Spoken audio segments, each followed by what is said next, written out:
ఆంధ్రప్రదేశ్ శాసనమండలిలో రాష్ట్ర ఎమ్మెల్సీ బల్లి కళ్యాణ్ చక్రవర్తి దుగరాజపట్నం సముద్రం ముఖద్వారం గురించి ప్రస్తావించారు. ఈ సందర్భంగా ఆయన మాట్లాడుతూ తిరుపతి జిల్లా గూడూరు నియోజకవర్గం వాకాడు మండలం దుగరాజపట్నం పంచాయతీకి సంబంధించి 8 సమీప గ్రామాలు ఇక్కడ ఉన్నాయి.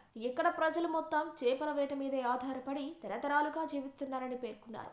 ఈ వాకాడు మండలానికి సంబంధించి ప్రతి అభివృద్ధి కార్యక్రమానికి పులికాట్ బోట్ సెంచరీ వల్ల అనేక ఆంక్షలు ఉంటాయి. కానీ ఇక్కడ అభివృద్ధి కార్యక్రమాలు జరగాలంటే పర్యావరణ మరియు అటవీ శాఖ నుంచి అనేక ఆటంకాలు ఎదురవుతాయని పేర్కొన్నారు.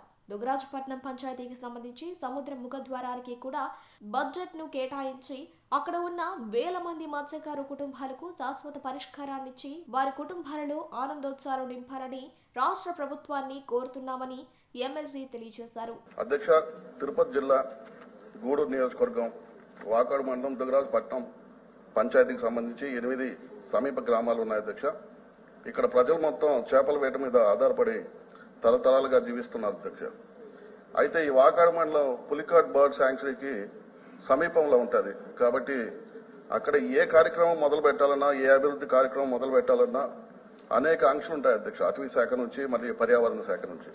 గతంలో 1997 సంవత్సరంలో అప్పటి ముఖ్యమంత్రి వర్యులు శ్రీ నారా చంద్రబాబు నాయుడు గారు ముఖ్యమంత్రిగా ఉన్న సమయంలో మా తండ్రి గారు ఇదే నియోజకవర్గం నుంచి ఎమ్మెల్యేగా ఉన్నారు. అధ్యక్ష, అప్పుడు అక్కడ ఒక హై లెవెల్ కెనాల్ నిర్మించాలంటే షార్ నుంచి అనేక ఆంక్షలు వచ్చాయి. అధ్యక్ష, అయినా సరే ముఖ్యమంత్రి గారు చొరవ తీసుకొని ఆ మనపాలెం వద్ద హై లెవెల్ కెనాల్ ఉప్పుటేరు మీద నిర్మించడం జరిగింది. అధ్యక్ష, ఈ రోజు ఆ హై లెవెల్ కెనాల్ నిర్మించడం వల్ల 8 గ్రామాలకు రోడ్డు సౌకర్యం ఏర్పడింది. అధ్యక్ష, పులికాటుకు సంబంధించి బంగాళాఖాతంలో 3 సముద్ర ముఖద్వారాలు ఉన్నాయి. అధ్యక్ష, అందులో వాకాడు మండలానికి సంబంధించి పూడ్రాయిదొరువు, తూపిలిపాలెం, అలాగే మా తమిళనాడులో పులికాటు గ్రామంలో ఉంటాయి. అధ్యక్ష, ఉత్తర దిశ గాలి వల్ల ఈ ముఖద్వారాలు ఎప్పుడూ ఇసుక మేటలతో మూసివేయబడుతుంటాయి.